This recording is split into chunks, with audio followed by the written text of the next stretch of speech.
ಮೂಡ ವಿಚಾರವಾಗಿ ಪ್ರಾಸಿಕ್ಯೂಷನ್ಗೆ ಅನುಮತಿ ಕೊಡಬೇಕಾ ಬೇಡವಾ ಅನ್ನುವ ವಿಚಾರ ಹೈಕೋರ್ಟ್ನ ಅಂಗಳದಲ್ಲಿದೆ. 12ನೇ ತಾರೀಕು ಅಭಿಷೇಕ್ ಮನು ಸಿಂಘ್ವಿ ಅವರು ತಮ್ಮ ವಾದವನ್ನು ಮಂಡಿಸ್ತಾರೆ. ಆದರೆ ಇದರ ನಡುವೆ ರಾಜಕೀಯ ನಾಯಕರ ಹೇಳಿಕೆಗಳು ಬಹಳ ಕುತೂಹಲ ಕೇಳಿಸ್ತಾ ಇದೆ. ನೋಡಿ, ಸಿ ಟಿ ರವಿ ಅವರು ಹೇಳಿಕೆಯನ್ನು ಕೊಟ್ಟಿದ್ರು. MLC ಸಿ ಟಿ ರವಿ ಅವರು CM ಅವರು ರಾಜೀನಾಮೆ ಕೊಡ್ತಾರೆ ಅಂಥೇಳಿ ಇದಕ್ಕೆ ಈಗ ಕೌಂಟರ್ ಕೊಟ್ಟಿದ್ದಾರೆ. DK ಸುರೇಶ್ ಅವರು, ಮಾಜಿ ಸಂಸದರು, ಹಗಲ್ ಕನ್ಸ್ ಕಾಣ್ತಿದ್ದಾರೆ. BJಪಿಯವರು ನಮ್ಮ ಸರ್ಕಾರ ಸುಭದ್ರವಾಗಿದೆ, CMಗೆ ಎಲ್ಲ ಶಾಸಕರ ಬೆಂಬಲವಿದೆ ಅಂತ ಸಿ ಟಿ ರವಿಯವರ ಹೇಳಿಕೆಗೆ ಮಾಜಿ ಸಂಸದ DK ಸುರೇಶ್ ಅವರು ಕೌಂಟರ್ ಕೊಟ್ಟಿದ್ದಾರೆ. ನೋಡ್ಕೊಂಬನ್ನಿ. ಸಿ ಟಿ ರವಿಯವರು ಭಾಳ ಆತುರದಲ್ಲಿದ್ದಾರೆ ಅಂತ ಕಾಣಿಸ್ತಿದೆ. ಬಹುಶಃ ಅವ್ರು ಹೇಳಿರೋ ಬಾಂಬು ದೆಹಲಿನಲ್ಲಿ ಸ್ಫೋಟ ಆಗ್ಬೋದೇನೋ ಅಂತ ಕಾಣಿಸ್ತಿದೆ. ದೆಹಲಿನಲ್ಲಿ ಸುಭದ್ರವಾದ ಸರ್ಕಾರ ಇಲ್ಲ. ಸೊ ಅಲ್ಲಿ ಯಾರ್ಯಾರು ಏನೇನು ಮಾಡ್ತಾರೋ ಆ ಟೈಮ್ಗೆ ಗೊತ್ತಿಲ್ಲ. ಆ ಟೈಮ್ಗೆ ಏನಾರ ಒಂದು ಆಗ್ಬೋದೇನೋ, ಅದಕ್ಕೆ ಅವರು ಈ ರೀತಿ ಹೇಳ್ತಾ ಇದ್ದಾರೆ. ಇದು ಸೃಷ್ಟಿ ಮಾಡಿರುವಂಥ ಕಥೆಗಳು. ಇಲ್ಲಿ ಯಾರು ಆಕಾಂಕ್ಷಿಗಳಿಲ್ಲ. ನಮ್ಮ ಸರ್ಕಾರ ಸುಭದ್ರವಾಗಿದೆ. ಮುಖ್ಯಮಂತ್ರಿಗಳ ಬೆಂಬಲಕ್ಕೆ ಎಲ್ಲ ಶಾಸಕರು ಇದೆ. ಮೂಡ ವಿಚಾರವಾಗಿ ಪ್ರಾಸಿಕ್ಯೂಷನ್ಗೆ ಅನುಮತಿ ಕೊಡಬೇಕಾ ಬೇಡವಾ ಅನ್ನುವ ವಿಚಾರ ಹೈಕೋರ್ಟ್ನ ಅಂಗಳದಲ್ಲಿದೆ. 12ನೇ ತಾರೀಕು ಅಭಿಷೇಕ್ ಮನು ಸಿಂಘ್ವಿ ಅವರು ತಮ್ಮ ವಾದವನ್ನು ಮಂಡಿಸ್ತಾರೆ. ಆದರೆ ಇದರ ನಡುವೆ ರಾಜಕೀಯ ನಾಯಕರ ಹೇಳಿಕೆಗಳು ಬಹಳ ಕುತೂಹಲ ಕೇಳಿಸ್ತಾ ಇದೆ. ನೋಡಿ, ಸಿ ಟಿ ರವಿ ಅವರು ಹೇಳಿಕೆಯನ್ನು ಕೊಟ್ಟಿದ್ರು. MLC ಸಿ ಟಿ ರವಿ ಅವರು CM ಅವರು ರಾಜೀನಾಮೆ ಕೊಡ್ತಾರೆ ಅಂಥೇಳಿ ಇದಕ್ಕೆ ಈಗ ಕೌಂಟರ್ ಕೊಟ್ಟಿದ್ದಾರೆ. DK ಸುರೇಶ್ ಅವರು, ಮಾಜಿ ಸಂಸದರು, ಹಗಲ್ ಕನ್ಸ್ ಕಾಣ್ತಿದ್ದಾರೆ. BJಪಿಯವರು ನಮ್ಮ ಸರ್ಕಾರ ಸುಭದ್ರವಾಗಿದೆ, CMಗೆ ಎಲ್ಲ ಶಾಸಕರ ಬೆಂಬಲವಿದೆ ಅಂತ ಸಿ ಟಿ ರವಿಯವರ ಹೇಳಿಕೆಗೆ ಮಾಜಿ ಸಂಸದ DK ಸುರೇಶ್ ಅವರು ಕೌಂಟರ್ ಕೊಟ್ಟಿದ್ದಾರೆ. ನೋಡ್ಕೊಂಬನ್ನಿ. ಸಿ ಟಿ ರವಿಯವರು ಭಾಳ ಆತುರದಲ್ಲಿದ್ದಾರೆ ಅಂತ ಕಾಣಿಸ್ತಿದೆ. ಬಹುಶಃ ಅವ್ರು ಹೇಳಿರೋ ಬಾಂಬು ದೆಹಲಿನಲ್ಲಿ ಸ್ಫೋಟ ಆಗ್ಬೋದೇನೋ ಅಂತ ಕಾಣಿಸ್ತಿದೆ. ದೆಹಲಿನಲ್ಲಿ ಸುಭದ್ರವಾದ ಸರ್ಕಾರ ಇಲ್ಲ. ಸೊ ಅಲ್ಲಿ ಯಾರ್ಯಾರು ಏನೇನು ಮಾಡ್ತಾರೋ ಆ ಟೈಮ್ಗೆ ಗೊತ್ತಿಲ್ಲ. ಆ ಟೈಮ್ಗೆ ಏನಾರ ಒಂದು ಆಗ್ಬೋದೇನೋ, ಅದಕ್ಕೆ ಅವರು ಈ ರೀತಿ ಹೇಳ್ತಾ ಇದ್ದಾರೆ. ಇದು ಸೃಷ್ಟಿ ಮಾಡಿರುವಂಥ ಕಥೆಗಳು. ಇಲ್ಲಿ ಯಾರು ಆಕಾಂಕ್ಷಿಗಳಿಲ್ಲ. ನಮ್ಮ ಸರ್ಕಾರ ಸುಭದ್ರವಾಗಿದೆ. ಮುಖ್ಯಮಂತ್ರಿಗಳ ಬೆಂಬಲಕ್ಕೆ ಎಲ್ಲ ಶಾಸಕರು ಇದೆ. ಮೂಡ ವಿಚಾರವಾಗಿ ಪ್ರಾಸಿಕ್ಯೂಷನ್ಗೆ ಅನುಮತಿ ಕೊಡಬೇಕಾ ಬೇಡವಾ ಅನ್ನುವ ವಿಚಾರ ಹೈಕೋರ್ಟ್ನ ಅಂಗಳದಲ್ಲಿದೆ.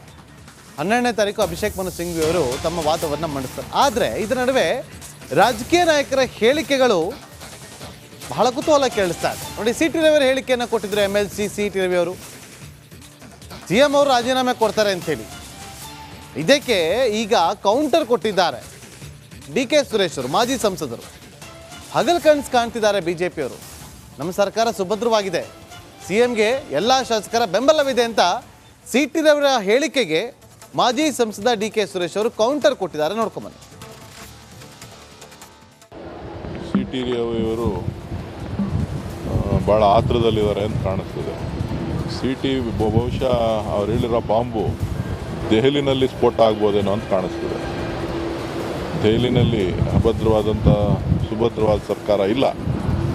ಸೊ ಅಲ್ಲಿ ಯಾರ್ಯಾರು ಏನೇನು ಮಾಡ್ತಾರೋ ಆ ಟೈಮ್ಗೆ ಗೊತ್ತಿಲ್ಲ. ಆ ಟೈಮ್ಗೆ ಏನಾರ ಒಂದು ಆಗ್ಬೋದೇನೋ, ಅದಕ್ಕೆ ಅವರು ಈ ರೀತಿ ಹೇಳ್ತಾ ಇದ್ದಾರೆ. ಇದು ಸೃಷ್ಟಿ ಮಾಡಿರುವಂಥ ಕಥೆಗಳು. ಇಲ್ಲಿ ಯಾರು ಆಕಾಂಕ್ಷಿಗಳಿಲ್ಲ. ನಮ್ಮ ಸರ್ಕಾರ ಸುಭದ್ರವಾಗಿದೆ. ಮುಖ್ಯಮಂತ್ರಿಗಳ ಬೆಂಬಲಕ್ಕೆ ಎಲ್ಲ ಶಾಸಕರು ಇದೆ.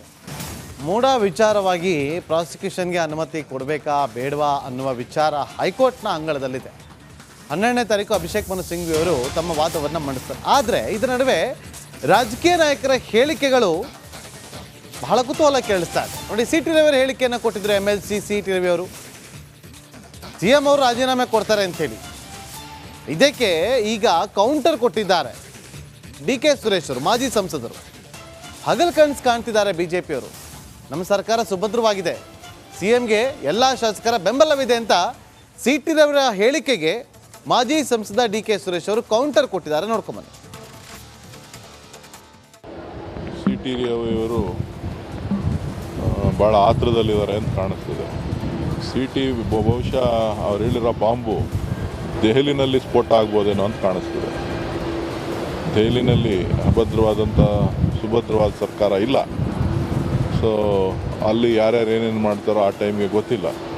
ಆ ಟೈಮ್ಗೆ ಏನಾರ ಒಂದು ಆಗ್ಬೋದೇನೋ, ಅದಕ್ಕೆ ಅವರು ಈ ರೀತಿ ಹೇಳ್ತಾ ಇದ್ದಾರೆ. ಇದು ಸೃಷ್ಟಿ ಮಾಡಿರುವಂಥ ಕಥೆಗಳು. ಇಲ್ಲಿ ಯಾರು ಆಕಾಂಕ್ಷಿಗಳಿಲ್ಲ. ನಮ್ಮ ಸರ್ಕಾರ ಸುಭದ್ರವಾಗಿದೆ. ಮುಖ್ಯಮಂತ್ರಿಗಳ ಬೆಂಬಲಕ್ಕೆ ಎಲ್ಲ ಶಾಸಕರು ಇದೆ. ಮೂಢ ವಿಚಾರವಾಗಿ ಪ್ರಾಸಿಕ್ಯೂಷನ್ಗೆ ಅನುಮತಿ ಕೊಡಬೇಕಾ ಬೇಡವಾ ಅನ್ನುವ ವಿಚಾರ ಹೈಕೋರ್ಟ್ನ ಅಂಗಳದಲ್ಲಿದೆ. 12ನೇ ತಾರೀಕು ಅಭಿಷೇಕ್ ಮನು ಸಿಂಘ್ವಿ ಅವರು ತಮ್ಮ ವಾದವನ್ನು ಮಂಡಿಸ್ತಾರೆ. ಆದರೆ ಇದರ ನಡುವೆ ರಾಜಕೀಯ ನಾಯಕರ ಹೇಳಿಕೆಗಳು ಬಹಳ ಕುತೂಹಲ ಕೇಳಿಸ್ತಾ ಇದೆ. ನೋಡಿ, ಸಿ ಟಿ ರವಿ ಹೇಳಿಕೆಯನ್ನು ಕೊಟ್ಟಿದ್ರು. MLC ಸಿ ಟಿ ರವಿ ಅವರು CM ಅವರು ರಾಜೀನಾಮೆ ಕೊಡ್ತಾರೆ ಅಂಥೇಳಿ. ಇದಕ್ಕೆ ಈಗ ಕೌಂಟರ್ ಕೊಟ್ಟಿದ್ದಾರೆ DK ಸುರೇಶ್ ಅವರು, ಮಾಜಿ ಸಂಸದರು.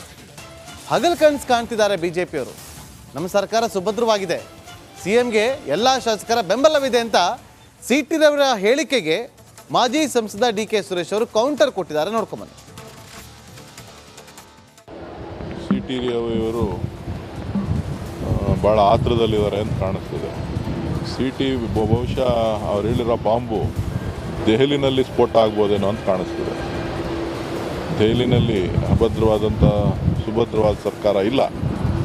ಸೊ ಅಲ್ಲಿ ಯಾರ್ಯಾರು ಏನೇನು ಮಾಡ್ತಾರೋ ಆ ಟೈಮ್ಗೆ ಗೊತ್ತಿಲ್ಲ. ಆ ಟೈಮ್ಗೆ ಏನಾರ ಒಂದು ಆಗ್ಬೋದೇನೋ, ಅದಕ್ಕೆ ಅವರು ಈ ರೀತಿ ಹೇಳ್ತಾ ಇದ್ದಾರೆ. ಇದು ಸೃಷ್ಟಿ ಮಾಡಿರುವಂಥ ಕಥೆಗಳು. ಇಲ್ಲಿ ಯಾರು ಆಕಾಂಕ್ಷಿಗಳಿಲ್ಲ. ನಮ್ಮ ಸರ್ಕಾರ ಸುಭದ್ರವಾಗಿದೆ. ಮುಖ್ಯಮಂತ್ರಿಗಳ ಬೆಂಬಲಕ್ಕೆ ಎಲ್ಲ ಶಾಸಕರು ಇದೆ. ಮೂಢ ವಿಚಾರವಾಗಿ ಪ್ರಾಸಿಕ್ಯೂಷನ್ಗೆ ಅನುಮತಿ ಕೊಡಬೇಕಾ ಬೇಡವಾ ಅನ್ನುವ ವಿಚಾರ ಹೈಕೋರ್ಟ್ನ ಅಂಗಳದಲ್ಲಿದೆ. 12ನೇ ತಾರೀಕು ಅಭಿಷೇಕ್ ಮನು ಸಿಂಘ್ವಿ ಅವರು ತಮ್ಮ ವಾದವನ್ನು ಮಂಡಿಸ್ತಾರೆ. ಆದರೆ ಇದರ ನಡುವೆ ರಾಜಕೀಯ ನಾಯಕರ ಹೇಳಿಕೆಗಳು ಬಹಳ ಕುತೂಹಲ ಕೇಳಿಸ್ತಾ ಇದೆ. ನೋಡಿ, ಸಿ ಟಿ ರವಿ ಹೇಳಿಕೆಯನ್ನು ಕೊಟ್ಟಿದ್ರು. MLC ಸಿ ಟಿ ರವಿ ಅವರು CM ಅವರು ರಾಜೀನಾಮೆ ಕೊಡ್ತಾರೆ ಅಂಥೇಳಿ. ಇದಕ್ಕೆ ಈಗ ಕೌಂಟರ್ ಕೊಟ್ಟಿದ್ದಾರೆ DK ಸುರೇಶ್ ಅವರು, ಮಾಜಿ ಸಂಸದರು.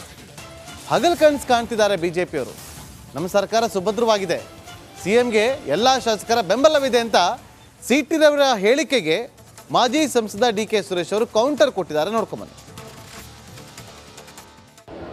ಸಿ ಟಿ ರವಿಯವರು ಭಾಳ ಆತರದಲ್ಲಿದ್ದಾರೆ ಅಂತ ಕಾಣಿಸ್ತಿದೆ. ಬಹುಶಃ ಅವ್ರು ಹೇಳಿರೋ ಬಾಂಬು ದೆಹಲಿನಲ್ಲಿ ಸ್ಫೋಟ ಆಗ್ಬೋದೇನೋ ಅಂತ ಕಾಣಿಸ್ತಿದೆ. ದೆಹಲಿನಲ್ಲಿ ಸುಭದ್ರವಾದ ಸರ್ಕಾರ ಇಲ್ಲ. ಸೊ ಅಲ್ಲಿ ಯಾರ್ಯಾರು ಏನೇನು ಮಾಡ್ತಾರೋ ಆ ಟೈಮ್ಗೆ ಗೊತ್ತಿಲ್ಲ. ಆ ಟೈಮ್ಗೆ ಏನಾರ ಒಂದು ಆಗ್ಬೋದೇನೋ, ಅದಕ್ಕೆ ಅವರು ಈ ರೀತಿ ಹೇಳ್ತಾ ಇದ್ದಾರೆ. ಇದು ಸೃಷ್ಟಿ ಮಾಡಿರುವಂಥ ಕಥೆಗಳು. ಇಲ್ಲಿ ಯಾರು ಆಕಾಂಕ್ಷಿಗಳಿಲ್ಲ. ನಮ್ಮ ಸರ್ಕಾರ ಸುಭದ್ರವಾಗಿದೆ. ಮುಖ್ಯಮಂತ್ರಿಗಳ ಬೆಂಬಲಕ್ಕೆ ಎಲ್ಲ ಶಾಸಕರು ಇದೆ. ಮೂಢ ವಿಚಾರವಾಗಿ ಪ್ರಾಸಿಕ್ಯೂಷನ್ಗೆ ಅನುಮತಿ ಕೊಡಬೇಕಾ ಬೇಡವಾ ಅನ್ನುವ ವಿಚಾರ ಹೈಕೋರ್ಟ್ನ ಅಂಗಳದಲ್ಲಿದೆ. 12ನೇ ತಾರೀಕು ಅಭಿಷೇಕ್ ಮನು ಸಿಂಘ್ವಿ ಅವರು ತಮ್ಮ ವಾದವನ್ನು ಮಂಡಿಸ್ತಾರೆ. ಆದರೆ ಇದರ ನಡುವೆ ರಾಜಕೀಯ ನಾಯಕರ ಹೇಳಿಕೆಗಳು ಬಹಳ ಕುತೂಹಲ ಕೇಳಿಸ್ತಾ ಇದೆ. ನೋಡಿ, ಸಿ ಟಿ ರವಿ ಹೇಳಿಕೆಯನ್ನು ಕೊಟ್ಟಿದ್ರು. MLC ಸಿ ಟಿ ರವಿ ಅವರು CM ಅವರು ರಾಜೀನಾಮೆ ಕೊಡ್ತಾರೆ ಅಂಥೇಳಿ. ಇದಕ್ಕೆ ಈಗ ಕೌಂಟರ್ ಕೊಟ್ಟಿದ್ದಾರೆ DK ಸುರೇಶ್ ಅವರು, ಮಾಜಿ ಸಂಸದರು.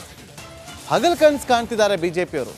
ನಮ್ಮ ಸರ್ಕಾರ ಸುಭದ್ರವಾಗಿದೆ, CMಗೆ ಎಲ್ಲ ಶಾಸಕರ ಬೆಂಬಲವಿದೆ ಅಂತ ಸಿ ಟಿ ರವಿರ ಹೇಳಿಕೆಗೆ ಮಾಜಿ ಸಂಸದ DK ಸುರೇಶ್ ಅವರು ಕೌಂಟರ್ ಕೊಟ್ಟಿದ್ದಾರೆ. ನೋಡ್ಕೊಂಬನ್ನಿ. ಸಿ ಟಿ ರವಿಯವರು ಭಾಳ ಆತರದಲ್ಲಿದ್ದಾರೆ ಅಂತ ಕಾಣಿಸ್ತಿದೆ. ಬಹುಶಃ ಅವ್ರು ಹೇಳಿರೋ ಬಾಂಬು ದೆಹಲಿನಲ್ಲಿ ಸ್ಫೋಟ ಆಗ್ಬೋದೇನೋ ಅಂತ ಕಾಣಿಸ್ತಿದೆ. ದೆಹಲಿನಲ್ಲಿ ಸುಭದ್ರವಾದ ಸರ್ಕಾರ ಇಲ್ಲ. ಸೊ ಅಲ್ಲಿ ಯಾರ್ಯಾರು ಏನೇನು ಮಾಡ್ತಾರೋ ಆ ಟೈಮ್ಗೆ ಗೊತ್ತಿಲ್ಲ. ಆ ಟೈಮ್ಗೆ ಏನಾರ ಒಂದು ಆಗ್ಬೋದೇನೋ, ಅದಕ್ಕೆ ಅವರು ಈ ರೀತಿ ಹೇಳ್ತಾ ಇದ್ದಾರೆ. ಇದು ಸೃಷ್ಟಿ ಮಾಡಿರುವಂಥ ಕಥೆಗಳು. ಇಲ್ಲಿ ಯಾರು ಆಕಾಂಕ್ಷಿಗಳಿಲ್ಲ. ನಮ್ಮ ಸರ್ಕಾರ ಸುಭದ್ರವಾಗಿದೆ. ಮುಖ್ಯಮಂತ್ರಿಗಳ ಬೆಂಬಲಕ್ಕೆ ಎಲ್ಲ ಶಾಸಕರು ಇದೆ. ಮೂಢ ವಿಚಾರವಾಗಿ ಪ್ರಾಸಿಕ್ಯೂಷನ್ಗೆ ಅನುಮತಿ ಕೊಡಬೇಕಾ ಬೇಡವಾ ಅನ್ನುವ ವಿಚಾರ ಹೈಕೋರ್ಟ್ನ ಅಂಗಳದಲ್ಲಿದೆ. 12ನೇ ತಾರೀಕು ಅಭಿಷೇಕ್ ಮನು ಸಿಂಘ್ವಿ ಅವರು ತಮ್ಮ ವಾದವನ್ನು ಮಂಡಿಸ್ತಾರೆ. ಆದರೆ ಇದರ ನಡುವೆ ರಾಜಕೀಯ ನಾಯಕರ ಹೇಳಿಕೆಗಳು ಬಹಳ ಕುತೂಹಲ ಕೇಳಿಸ್ತಾ ಇದೆ. ನೋಡಿ, ಸಿ ಟಿ ರವಿ ಹೇಳಿಕೆಯನ್ನು ಕೊಟ್ಟಿದ್ರು. MLC ಸಿ ಟಿ ರವಿ ಅವರು CM ಅವರು ರಾಜೀನಾಮೆ ಕೊಡ್ತಾರೆ ಅಂಥೇಳಿ. ಇದಕ್ಕೆ ಈಗ ಕೌಂಟರ್ ಕೊಟ್ಟಿದ್ದಾರೆ DK ಸುರೇಶ್ ಅವರು, ಮಾಜಿ ಸಂಸದರು. ಹಗಲ್ ಕನ್ಸ್ ಕಾಣ್ತಿದ್ದಾರೆ ಬಿಜೆಪಿಯವರು. ನಮ್ಮ ಸರ್ಕಾರ ಸುಭದ್ರವಾಗಿದೆ, CMಗೆ ಎಲ್ಲ ಶಾಸಕರ ಬೆಂಬಲವಿದೆ ಅಂತ ಸಿ ಟಿ ರವಿರ ಹೇಳಿಕೆಗೆ ಮಾಜಿ ಸಂಸದ DK ಸುರೇಶ್ ಅವರು ಕೌಂಟರ್ ಕೊಟ್ಟಿದ್ದಾರೆ. ನೋಡ್ಕೊಂಬನ್ನಿ. ಸಿ ಟಿ ರವಿಯವರು ಭಾಳ ಆತರದಲ್ಲಿದ್ದಾರೆ ಅಂತ ಕಾಣಿಸ್ತಿದೆ. CT ಬಹುಶಃ ಅವ್ರು ಹೇಳಿರೋ ಬಾಂಬು ದೆಹಲಿನಲ್ಲಿ ಸ್ಫೋಟ ಆಗ್ಬೋದೇನೋ ಅಂತ ಕಾಣಿಸ್ತಿದೆ. ದೆಹಲಿನಲ್ಲಿ ಅಭದ್ರವಾದಂಥ ಸುಭದ್ರವಾದ ಸರ್ಕಾರ ಇಲ್ಲ. ಸೊ ಅಲ್ಲಿ ಯಾರ್ಯಾರು ಏನೇನು ಮಾಡ್ತಾರೋ ಆ ಟೈಮ್ಗೆ ಗೊತ್ತಿಲ್ಲ. ಆ ಟೈಮ್ಗೆ ಏನಾರ ಒಂದು ಆಗ್ಬೋದೇನೋ, ಅದಕ್ಕೆ ಅವರು ಈ ರೀತಿ ಹೇಳ್ತಾ ಇದ್ದಾರೆ. ಇದು ಸೃಷ್ಟಿ ಮಾಡಿರುವಂಥ ಕಥೆಗಳು. ಇಲ್ಲಿ ಯಾರು ಆಕಾಂಕ್ಷಿಗಳಿಲ್ಲ. ನಮ್ಮ ಸರ್ಕಾರ ಸುಭದ್ರವಾಗಿದೆ. ಮುಖ್ಯಮಂತ್ರಿಗಳ ಬೆಂಬಲಕ್ಕೆ ಎಲ್ಲ ಶಾಸಕರು ಇದೆ.